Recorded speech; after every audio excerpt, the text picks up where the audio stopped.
Praise the lord. హల్లెలూయా. దేవుని పరిశుద్ధ నామానికి మహిమ ఘనత ప్రభావములు కలుగునుగాక.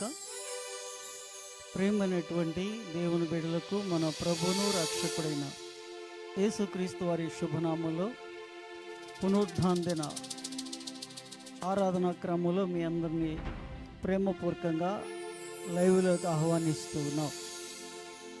లైవ్లో చూస్తున్న ప్రతి వారికి ప్రభు పేరిట వందనాలు. ప్రార్థన చేసుకొని ఆరాధనా క్రమంలో ముందుకు వెళదాం, ప్రార్థిద్దాం.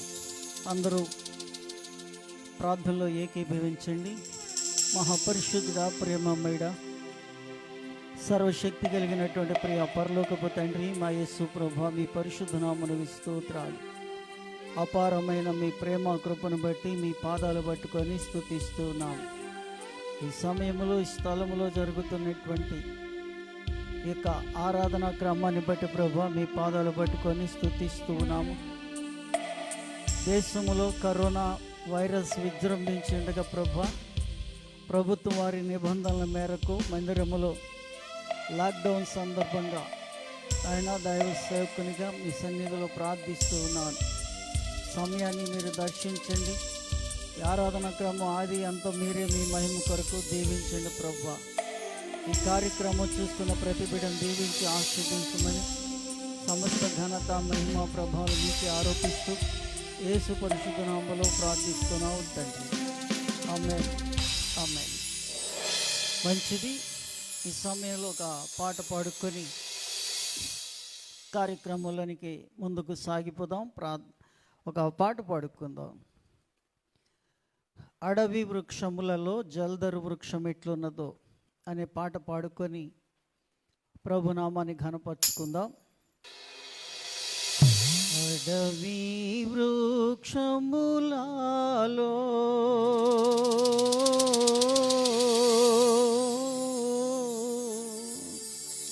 జల్దరు వృక్షమెట్లున్నదో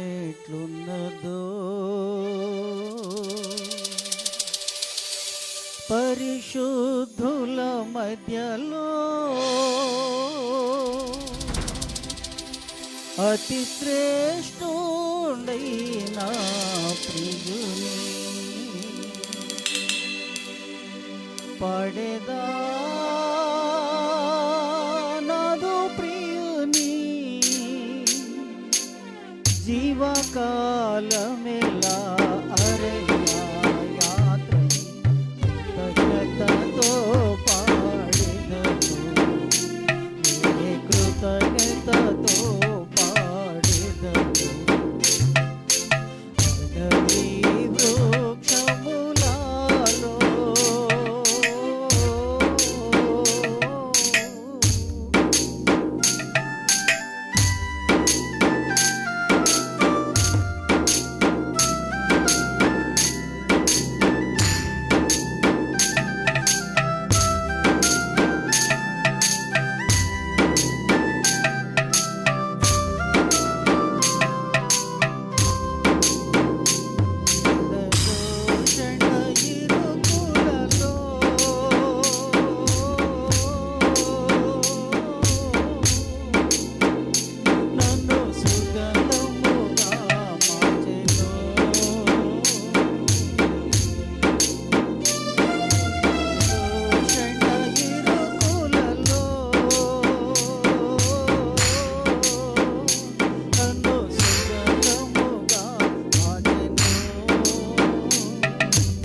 పరిశుద్ధ నామమునకే మహిమ ఘనత ప్రభావములు కలుగునుగాక. ప్రియ దేవుని బిడ్డలారా, ఈరోజు ఈ ఆరాధనా క్రమంలో వాక్య పఠనము 10వ తేదీ 5వ నెల 2020 సంవత్సరము ఈ పునరుద్ధాన ఆరాధన క్రమంలో లాక్డౌన్ సందర్భంగా ఎవరు మందిరానికి రాకూడదు కనుక మీరు మీ గృహాల్లోనే ఈ యొక్క క్రమాన్ని పాటించవలసిందిగా ప్రభు పేట మనవి చేస్తున్నాను. ఈరోజు వాక్య పఠనము పరిశుద్ధ గ్రంథంలో నుండి కీర్తనల భాగము 143వ అధ్యాయము ప్రారంభం నుండి చివరి వరకు నేను చదువుతూ ఉంటాను. మీరు దయచేసి గమనించండి. యెహోవా నా ప్రార్థన ఆలకింపుము, నా విన్నపములకు చెవియొగ్గుము. నీ విశ్వాసతను బట్టి, నీ నీతిని బట్టి నాకు ఉత్తరమిమ్ము. నీ సేవకునితో వ్యాజ్యమాడకము. సజీవులలో ఒకడును నీ సన్నిధిని నీతిమంతుడిగా ఎంచబడడు. శత్రువులు నన్ను తరుముచున్నారు, వారు నా ప్రాణమును నేల పడగొట్టుచున్నారు. చిరకాలము క్రిందట చనిపోయిన వారితో పాటు గాఢాంధకారములో నన్ను నివసింపచేయుచున్నారు. కావున నా ఆత్మ నాలో కృంగి ఉన్నది, నాలో నా హృదయము విస్మయం పొందెను. పూర్వదినములు జ్ఞాపకము చేసుకొనుచున్నాను, నీ క్రియలన్నీ ధ్యానించుచున్నాను. నేను నీ చేతి పని యోచించుచున్నాను, నీ తట్టు నా చేతులు చాపుచున్నాను. ఎండిపోయిన భూమి వలె నా ప్రాణము నీ కొరకు ఆశపడుచున్నది. యెహోవా, నా ఆత్మ క్షీణించుచున్నది, త్వరగా నాకు ఉత్తరమేమో. నేను సమాధిలోకి దిగువాని వలె కాకుండానట్లు నీ ముఖమును నాకు మరుగు చేయకుము. నీ యందు నేను నమ్మిక ఉంచి ఉన్నాను. ఉదయమున నీ కృపా వార్తను నాకు వినిపింపుము. నీ వైపు నా మనస్సును ఎత్తుకొనుచున్నాను. నేను నడవలసిన మార్గమును నాకు తెలియచేయము. యెహోవా, నేను నీ మరుగు జొచ్చి ఉన్నాను. నా శత్రువుల చేతిలో నుండి నన్ను విడిపింపుము. నీవే నా దేవుడవు, నీ చిత్తానుసారంగా ప్రవర్తించుట నాకు నేర్పుము. దయగల నీ ఆత్మ సమభూమి గల ప్రదేశమందు నన్ను నడిపించునుగాక. యెహోవా, నీ నామమును బట్టి నన్ను బ్రతికింపుము. నీ నీతిని బట్టి నా ప్రాణమును శ్రమలో నుండి తప్పింపుము. నేను నీ సేవకుడను, నీ కృపను బట్టి నా శత్రువులకు సంహరింపుము. నా ప్రాణమును బాధపరచు వారి నుండి నశింపజేయుము. ఆమేన్. దేవుడి మాటలు దీవించునుగాక. ప్రియమైన దేవుని బిడ్డలారా, ఈ చదువుకున్నటువంటి కీర్తనల భాగము 143వ అధ్యాయములో 7-8 వచనాలను కొద్ది నిమిషాలను మనము జ్ఞాపకం చేసుకుందాం. చదువుకున్నటువంటి భాగంలో భక్తుడైనటువంటి దావీదు దేవుని సముఖమునందు ప్రార్థన చేస్తున్నట్లుగా మనము గమనిస్తాం. ఇక్కడ తను చేస్తున్నటువంటి ప్రార్థనలో చాలా ప్రాముఖ్యమైనటువంటి ప్రార్థన. తన దగ్గర ఉన్నటువంటి సమస్తమైనటువంటి అవయవాలలో దేవుడు అనుగ్రహించబడినటువంటి కృపను బట్టి 7-8 వచనాలు ఈ ప్రకారంగా ప్రార్థన చేస్తూ ఉన్నాడు. యెహోవా, నా ఆత్మ క్షీణించుచున్నది, త్వరగా నాకు ఉత్తరమిమ్ము. నేను సమాధిలోకి దిగువారి వలె కాకుండానట్లు నీ ముఖమును నాకు మరుగు చేయకుము. నీ యందు నేను నమ్మిక ఉంచి ఉన్నాను. ఉదయమున నీ కృపావార్తను నాకు వినిపింపుము. నీ వైపు నా మనస్సును ఎత్తుకొనుచున్నాను. నేను నడవలసిన మార్గము నాకు తెలియచేయుము. ప్రియా దేవుని బిడ్డలారా, చాలా జాగ్రత్తగా ఈ మాటను గమనించినట్లయితే భక్తుడైనటువంటి దావీదు తనకున్నటువంటి శ్రమానుభవముల నుండి, తనకు కలిగినట్టు అనేకమైనటువంటి ఇబ్బందుల్లో నుండి ప్రభువును ఈ విధంగా స్తుతిస్తూ ఉన్నాడు. దేవుని సన్నిధిలో తను ప్రార్థన, నా ఆత్మ క్షీణించుచున్నది అని అన్నాడు. ఆత్మ క్షీణించటం అనగా ప్రియ దేవుని బిడ్డలారా, దేవుడు మానవుని యొక్క నిర్మాణములో శరీరము, ప్రాణము, ఆత్మ అనబడినటువంటి 3 భాగాలుగా విభజించి మాంసము, రక్తము, నరాలు, ఎముకలు, కీళ్ళు, మూలుగలు సమస్తమైనటువంటి అవయవాలకు ఆయువు పట్టుగా దేవుడు నిర్మాణం చేసి ఉన్నాడు. ఒకటి శరీరము అనగా దీనికి బాహ్యమైనటువంటి ఆహారము కావాలి. రెండోది ప్రాణము, అది శరీరానికి ఆత్మకు మధ్యలో అది అనుసంధానం చేస్తూ ఉంటుంది. ఆత్మ అనేటువంటిది మనుష్యుని యొక్క జీవితంలో చాలా ప్రథమమైనటువంటి పాత్ర పోషిస్తూ ఉన్నది. ఎందుకనగా నరుని ఆత్మ యెహోవా పెట్టిన దీపము అని సామెతల గ్రంథకర్త సొలొమోను మహాభక్తుడు వ్రాస్తున్నట్టుగా మనం చూస్తాం. ఆత్మను గురించి చాలా జాగ్రత్త తీసుకుంటున్నట్లుగా మనము చూస్తాం. ఎందుకు ఈ ఆత్మను గురించి ఇంత జాగ్రత్త తీసుకుంటూ ఉన్నాడు అంటే, మానవుని జీవితము చనిపోయిన తర్వాత శరీరము మంటి నుండి తీయబడింది కనుక మన్నైనది వెనకటి వలె మన్నైపోవును, ఆత్మ తాను దయచేసినటువంటి దేవుని యొద్దకు చేరును అని అన్నాడు. మరి రెంటి మధ్యలో ఉన్నటువంటి ప్రాణం ఏమవుతున్నది? ప్రాణము ఆవిరైపోతుంటుంది ప్రియులారా. ప్రాణము అనగా మానవుని యొక్క శరీరములో ఉన్నటువంటి రక్తము తనకు ప్రాణముగా నియమించి ఉన్నాడు. అందుగురించే మానవుడు చేసినటువంటి ప్రతి విధమైనటువంటి అవిధేయతను బట్టి యేసు ప్రభువారు 3 ప్రాముఖ్యమైనటువంటి విలువైనటువంటి కార్యక్రమాలు చేశారు. ఒకటి, మానవుడు చేసినటువంటి దేహ సంబంధమైనటువంటి అపవిత్ర కార్యాలను బట్టి దేహము గాయపరచబడింది ప్రియులారా. మానవుని యొక్క పాపాన్ని బట్టి ఆ యొక్క తన రక్తాన్ని అనగా తన ప్రాణాన్ని ధారపోసి పరిశుద్ధులుగా చేసి ఉన్నాడు. యేసు ప్రభువారు తన ఆత్మను తండ్రి చేతికి అప్పగించి ఉన్నాడు. అనగా యేసు ప్రభువారిలో శరీరము, ప్రాణము, ఆత్మ ఉన్నట్లుగా మానవుల్లో కూడా శరీరము, ప్రాణము, ఆత్మ 3 ఉన్నాయి. కాబట్టి ప్రియులారా, ఆత్మ చాలా విలువైనది కనుక యేసు ప్రభువారు చేసినటువంటి బోధలో మత్తయి సువార్త 5వ అధ్యాయంలో మనము చూస్తాం.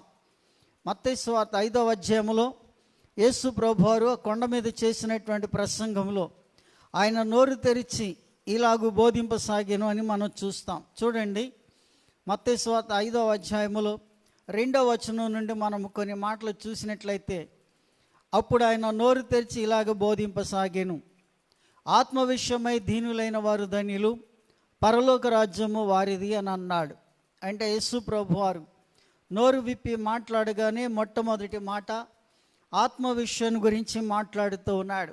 ఎందుకు ఆత్మ విషయం అంటే, ఆత్మ యుగ యుగాలు జీవిస్తున్నది కనుక, ఆత్మ తరతరాలు యుగ యుగాలు అది జీవించే ఉంటుంది కనుక ఆత్మకు మరణము లేదు. అది నీటిలో తడిచేది కాదు, అగ్నిలో కాలేది కాదు, ఎండలో ఎండిపోయేది కాదు. అందు గురించి యేసు ప్రభువారు ఒక మాట అంటాడు, ఎవరైతే తన ఆత్మను తను కాపాడుకోవాలి, తన ఆత్మను కాపాడుకోవాలి అని అంటే, ఆత్మ విషయమై దీనులైన వారు ధన్యులు. అంటే నీలో ఒక ఆత్మ ఉన్నది, ఆ ఆత్మను చాలా జాగ్రత్తగా నీవు డీల్ చేయాలి. ఆత్మను నీవు కాపాడుకుంటూ రావాలి. ఆత్మ వంచన చేసుకోకూడదు. ఆత్మ వంచన చేసేటువంటి భక్తి, ఆత్మ వంచన చేసుకునేటువంటి మాటలు, ఆత్మ వంచన చేసుకునేటువంటి కార్యాలు, ఆత్మ వంచన చేసుకునేటువంటి పనులు అవి దేవునికి అయిష్టమైనటువంటివి ప్రియులారా. కాబట్టి ఆత్మలో దేవుని యొక్క కృపను మనము జ్ఞాపకం చేసుకోవాలి. ఆత్మ చాలా విలువైనది కనుక ఆత్మ దేవుని యొక్క సాన్నిధ్యంలో దేవుని బిడ్డలారా చాలా విలువైనది. అందుగురించే భక్తుడు ప్రార్థన చేస్తూ అంటున్నాడు కదా, ప్రభువా నా ఆత్మను చూడండి అంటాడు, నా ఆత్మ క్షీణించుచున్నది. క్షీణించడానికి గల కారణము ఉన్నటువంటి అవిధేయత. అవిధేయత వలన ఆత్మ క్షీణించిపోతున్నది, ప్రాణము కృంగిపోతూ ఉంటుంది. ఒక్కోసారి ప్రాణము ఆయాసపడుతూ ఉంటుంది, ఒక్కోసారి శరీరము బలహీనమవుతూ ఉంటుంది. ఎప్పుడైతే ఆత్మ క్షీణిస్తూ ఉంటుందో శరీరము నానా విధాలైనటువంటి వ్యాధులకు నిలయమైపోతుంది ప్రియులారా. ఈ విషయంలో మనము చాలా జాగ్రత్తగా ఉండాలని చెప్పి ప్రభు పేట మీకు మనవి చేస్తూ ఉన్నాను. అందు గురించి అంటాడు, త్వరగా నాకు ఉత్తరమేమో, నేను సమాధిలోకి దిగువని వలె కాకుండానట్లు నీ ముఖమును నాకు మరుగు చేయొద్దు ప్రభువా. నేను సమాధిలోనికి దిగిపోయేవాని వలె ఉంటూ ఉన్నాను, మరణానికి చెరువుగా ఉంటున్నాను ప్రభువా. నా ఆత్మ క్షీణించడం వలన నీకు ప్రయోజనము లేదు, నేను నశించడం వలన నీకు ప్రయోజనము లేదు. నీవు గనక నన్ను కాపాడినట్లయితే నీవు గనుక నన్ను రక్షించున్నట్లయితే, నీవు గనుక నన్ను నా చేయి పట్టుకున్నట్లయితే, నేను మరలా సజీవులైనటువంటి ఈ భూమి మీద నిన్ను స్తుతిస్తాను ప్రభువా. మీ నామాన్ని స్తుతించాలి, మీ నామాన్ని ఘనపరచాలి, మీ నామాన్ని మహిమపరచాలి ప్రభువా అని భక్తుడు తను ఏం చేస్తూ ఉన్నాడంటే, సమాధిలోనికి దిగువాని వలె కాకుండానట్లుగా, నేను సమాధిలోనికి దిగువాని వలె అట్లా కాదు ప్రభువా, నిన్ను స్తుతించే వ్యక్తిగా నేను ఉండాలి అని చెప్పి ప్రార్థన చేస్తూ 8వ వచనములు అంటున్నాడు కదా, నేను నీ యందు నమ్మిక ఉంచి ఉన్నాను, ఉదయమున నీ కృపావార్త నాకు వినిపింపుము. చూడండి ప్రభువా, నేను పడిపోయినటువంటి స్థితిలో, ఏ స్థితిలో ఉన్నా సరే, శత్రువులు నన్ను వెంబడించినా, శ్రమలు వెంబడించినా, వ్యాధులు వెంబడించినా, అనేకమైనటువంటి ఇబ్బందులు ఎదురైనప్పటికీ కూడా నా ఆత్మ క్షీణించిపోకోకుండా, ఆత్మ బలహీన పడిపోకుండా నీవు కాపాడుతావు. నీవు గనక కాపాడినట్లయితే నేను నిన్ను స్తుతించగలుగుతాను ప్రభువా. అందుగురించి ఆ కాపాడగలిగినటువంటి శక్తిమంతుడైనటువంటి ప్రభువైన యేసుక్రీస్తు వారు ఉన్నారు కనుక ఆయన ఏమంటూ ఉన్నాడంటే, నేను నీ యందు నమ్మిక ఉంచి ఉన్నాను. అవును ప్రభువా, నేను నీ యందు నమ్మిక ఉంచి ఉన్నాను. ఈ మాట మనం చెప్పాలి ప్రియులారా. ఈ సమయంలో ఈ మాటను మనము చెప్పగలిగినటువంటి వారమై ఉండాలి. ఈ మాట మనము అందరికీ తెలియజేయగలిగినటువంటి వారమై ఉండాలి.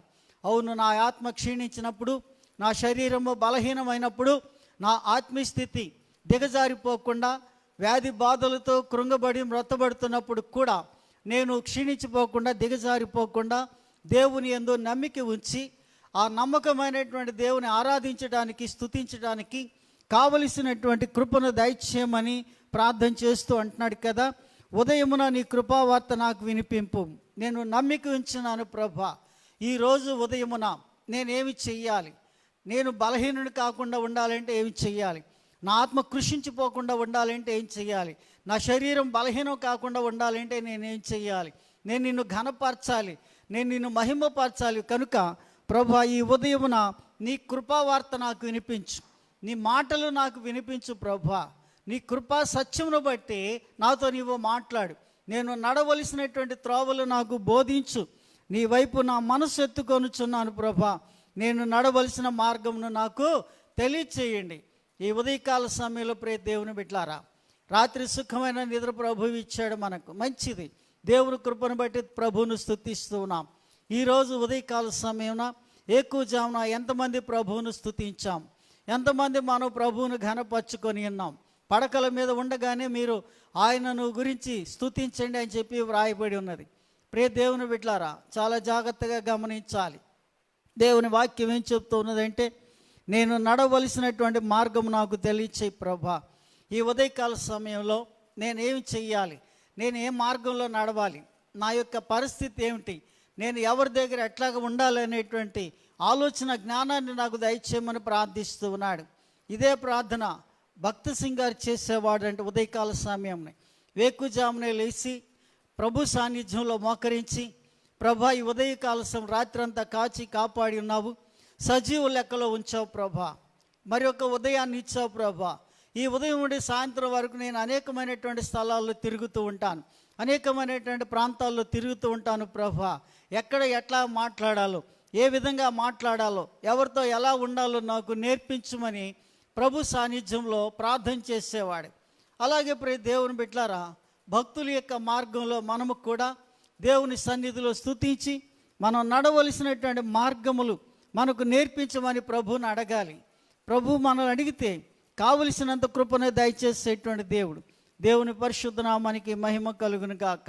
ప్రియ దేవుని బిడ్డలారా, ఈ ఉదయకాల సమయంలో మనము ఏ మార్గంలో నడుస్తూ ఉన్నాం, ఎలా నడుస్తూ ఉన్నాము, మన ఆత్మ యొక్క పరిస్థితి ఏంటి, మన శరీరం యొక్క పరిస్థితి ఏమిటి బాగా గమనించాలి. వ్యాధులు ఎందుకు వస్తున్నాయండి? నువ్వు దేవుని యొక్క ఆత్మ ద్వారా, వాక్యము ద్వారా నీ ఆత్మకు కావలసినటువంటి ఆత్మీయమైనటువంటి ఆహారం అందించలేకపోతున్నావు. అందు గురించే శరీరము నా ప్రాణమా తినుము త్రాగుము సుఖించుము. శరీరము సుఖం కోరుతుంది, ప్రాణము తిండి కోరుతుంది. ఆత్మ అయితే ఎప్పుడు దేవుని యొక్క సన్నిధిని కోరుకుంటుంది. ప్రియ దేవుని బిడ్డ, ఈ ఉదయకాల సమయంలో బాగా గమనించాలి. 25వ కీర్తన భాగము 4-5 వచనాలు మనం చదివినప్పుడు భక్తుడైనటువంటి దావీదు ఈ మాట మాట్లాడుతూ ఉన్నాడు. ఏమని మాట్లాడుతున్నాడంటే, యెహోవా నీ మార్గములు నాకు తెలియచేయము, నీ త్రోవలు నాకు తేటపరచుము అని అంటూ ఉన్నాడు. నీ త్రోవలు స్పష్టంగా తేటపరచుము అని అంటే స్పష్టంగా చెప్పు ప్రభా, అస్పష్టమైనటువంటిది కాదు, నెగిటివ్ లైఫ్ కాదు. దేవుని బిడ్డలారా, దేవుని సముఖంలో స్పష్టమైనటువంటి జీవితం, స్వచ్ఛమైనటువంటి జీవితం కలిగి జీవించాలని ప్రభు సాన్నిధ్యంలో భక్తుడు పదే పదే కోరుకున్నట్లుగా మనం చూస్తూ ఉన్నాం. అందు గురించి ఇక్కడ అంటూ ఉన్నాడు, యెహోవా నీ మార్గములను నాకు తెలియచేయము, నీ త్రోవలను నాకు తేటపరచుము, నన్ను నీ సత్యమును అనుసరింపజేసి నాకు ఉపదేశము చేయము. నీవే నా రక్షణకర్తమైన దేవుడవు, దినమెల్లా నీ కొరకు కనిపెట్టుచున్నాను ప్రభువా. ఎంత గొప్ప ప్రార్థన చేస్తూ ఉన్నాడో చూడండి. దేవుని యొక్క సన్నిధిలో దేవుని బిడ్డలారా, నన్ను నీ సత్యమును అనుసరింపజేసి నాకు ఉపదేశము చేయండి ప్రభువా. ప్రభువా, నాకు ఒక ఉపదేశం చేయండి, నాకు సందేశం ఇవ్వండి. నేను నడవలసినటువంటి మార్గాలు, నా ఆత్మను నేను కాపాడుకోవాలి, నా ప్రాణము కాపాడుకోవాలి, నా శరీరాన్ని కాపాడుకోవాలి, శరీర ప్రాణాత్మలతో మిమ్మల్ని స్తుతించాలి, శరీరముతో మిమ్మల్ని ఘనపరచాలి, ఆత్మతో మిమ్మల్ని మహిమపరచాలి, ప్రాణముతో మిమ్మల్ని ప్రార్థించాలి ప్రభువా. ఎంత గొప్ప ప్రార్థన దేవుని బిడ్డలారా. దేవుని యొక్క సముఖంలో మనం గమనించినట్లయితే చాలా ఆశీర్వాదకరమైనటువంటి ప్రార్థన చేస్తూ ఉన్నాడు. నన్ను నీ సత్యం అనుసరింపజేసి నాకు ఉపదేశం చేయండి, నీవే నా రక్షణకర్తమైన దేవుడవు, దినమెల్లా నీ కొరకు కనిపెట్టుచున్నాను ప్రభువా. చూడండి, రోజంతా కూడా కనిపెడుతూ ఉన్నాడంట, దినమంతా కనిపెడుతూ ఉన్నాడు. దేవుని బిడ్డలారా, కరోనా కాలంలో మంచి అవకాశం మనకు. ప్రతి వారం ఇళ్లలో ఉంటున్నాం, హాయిగా తింటున్నాం, హాయిగా ఉంటున్నాం, ఏదో ఉన్న దాంట్లో తింటున్నాం. కానీ మిగతా సమయాన్ని ఏం చేస్తున్నాం? ప్రభు సమ్ముఖంలో, దేవుని వాక్యంలో మనము ఎదుగుతున్నామా? దేవుని సమ్ముఖంలో ఎదుగుతున్నామా? ప్రార్థనలో ఎదుగుతున్నామా? ఈ సమయంలో దేవుని బిడ్డలారా, మందిరం మనకు లాక్డౌన్లో ఉన్నప్పటికీ కూడా దేవుని ఘనపరిచేటువంటి సమయము, దేవుని మహిమపరిచేటువంటి సమయము, దేవుని ఆరాధించుకునేటువంటి సమయం. దేవుని సమ్ముఖంలో ప్రియులారా, మనము చాలా జాగ్రత్తగా దేవుని సన్నిధిలో ప్రార్థించాలి. ఇక్కడ లాక్డౌన్లో కుటుంబాలుగా ఈ కార్యక్రమం చూస్తున్నటువంటి ప్రియులందరికీ కూడా ప్రభు పేరిట మనవి చేస్తున్నాను. ప్రభు సన్నిధిలో అడగండి, ప్రభు నా ఆత్మ క్షీణించిపోకూడదు, నా శరీరము బలహీనమైపోకూడదు, నా ప్రాణం ఆవిరైపోకుండా దినవెల్లా మిమ్మల్ని స్తుతించి కీర్తించేట కృపను దయచేయమని ప్రభు సన్నిధిలో ప్రార్థన చేసి ఆయన కృపలో ముందుకు సాగుదాం. దేవుడి మాటలు దీవించును గాక. చిన్న ప్రార్థన చేసుకుందాం. పరిశుద్ధుడు అయిన తండ్రి, ప్రేమమయుడ, సర్వశక్తి కలిగిన మా యేసు, మీ పరిశుద్ధ నామమునకు స్తోత్రాలు. అపారమైన మీ ప్రేమ కృపను బట్టి ప్రభువా, మీ పాదాలు పట్టుకొని స్తుతిస్తూ ఉన్నాం. ఇదిగో ప్రభా, 2020 ఆయన మే నెల 10వ తేదీ కరోనా కాలంలో ప్రభా లాక్డౌన్ ప్రకటించిండగా మేము ప్రభా మందిరాలలో కాకుండా గృహాలలోనే మీ నామాన్ని స్తుతించి ఘనపరచుకోవడానికి మీరు ఇచ్చినటువంటి కృపను బట్టి ప్రభా మీకు వందనాలు. ఈ కార్యక్రమం చూస్తున్నటువంటి ప్రతి బిడ్డను, ప్రతి కుటుంబాన్ని దీవించి ఆశీర్వదించండి. ఈ ఉదయకాల దిన ఆశీస్సులతో నింపండి ప్రభా. మా దేశంలో, మా రాష్ట్రంలో కరోనా బారిన పడకుండా ప్రతి వారిని కాపాడండి. ఒకవేళ ఎవరైనా కరోనా బారిన పడి ఉంటే వారికి సంపూర్ణ స్వస్థత ఇవ్వండి ప్రభా. వైద్యం అందిస్తున్నటువంటి డాక్టర్లకు మంచి ఆలోచన, జ్ఞానాన్ని దయచేయండి, వారి కుటుంబాలు దీవించండి. అలాగే ప్రభా, నర్సులను, ఆయన మున్సిపల్ ఉద్యోగస్తులను, పారిశుద్ధ్య కార్మికులను, పోలీసు డిపార్ట్మెంట్ వారిని కూడా మీరు ఆశీర్వదించండి ప్రభా. మా దేశంలో ప్రభా, ప్రజలు అనాలోచనగా తిరగకుండా యవనస్తులైనటువంటి బిడ్డలకు మీ జ్ఞానాన్ని దయచేయండి. ప్రభుత్వ ఉత్తర్వులు, నిబంధనలు పాటించి మీ నామాన్ని మహింపరచమన్నట్టు కృపను దయచేయండి. సంఘాన్ని బట్టి, సంఘ కుటుంబాలను బట్టి ప్రభా మీకు వందనాలు. సంఘ కార్యక్రమాలను దీవించండి ప్రభా. సండే స్కూల్ బిడ్డలు దీవించండి, యవనస్తుల బిడ్డలు దీవించండి. ఆయన ఉద్యోగాల కొరకు చూస్తున్న బట్టి ఉద్యోగాలు దయచేయండి. వివాహాలు కాని బిడ్డలకు వివాహాలు జరిగించండి. సంతానం లేని వారికి సంతానాన్ని దయచేయండి. సంఘ కార్యక్రమాల్లో ప్రభా, మరలా మందిరాలు ప్రభా తెరవబడి మీ నామాన్ని ఘనపరచబడినట్లు మీ కృపను దయచేయండి. మీ ద్వారాలు తెరవమని ప్రార్థిస్తున్నాను నాయన. మీకే వందనాలు చెల్లిస్తూ మమ్మలను, మా కుటుంబాన్ని నిత్యము మీ సన్నిధిలో జ్ఞాపకం చేసుకోండి ప్రభా. దాన్ని ఆశీర్వదించండి ప్రభా. నా కుటుంబంలో మొదటి బిడ్డ నుండి చివరి బిడ్డ వరకు మీ చేతికి అప్పగిస్తూ ఉన్నాను. దాసురాలు మీ సాన్నిధ్యంలో ఉండగా ప్రభు లేని లోటును తీర్చండి, మహిమ పొందండి. సంఘాన్ని, సంఘ కుటుంబాలు దీవించండి. కార్యక్రమం చూస్తున్నటువంటి ప్రతి ప్రియులను దీవించండి, వారి వారి కుటుంబాలను దీవించండి. సకల పరిశుద్ధులను, యాజకులను, సంఘాలను, దైవ సేవకులను, విశ్వాసులను వారి బిడ్డలు దీవించి ఆశీర్వదించి మహిమ, ఘనత, ప్రభావాలు పొందమని ప్రభా ఈ మనవులు మా రక్షకుడును మీ ప్రియ కుమారుడైన యేసుక్రీస్తు వారి పేరిట అడిగి ప్రార్థిస్తున్నాను తండ్రి. ఆమేన్. మన తండ్రి అయిన దేవుని ప్రేమ, ప్రభువును రక్షకుడైన యేసుక్రీస్తు వారి కృప, పరిశుద్ధాత్మిక దీవెన, ఆదరణ సకల పరిశుద్ధులకు, ఆయనకి ఇష్టలకు, భూమి మీద భక్తులకును, ప్రార్థించిన ప్రతి వారికి, మా దేశమునకును, అధికారులకు, నాయకులకును సదాకాలము తోడే ఉండి దైవ సేవలకు దీవించి నడిపించునుగాక. ఆమేన్, ఆమేన్, ఆమేన్. హల్లెలూయా.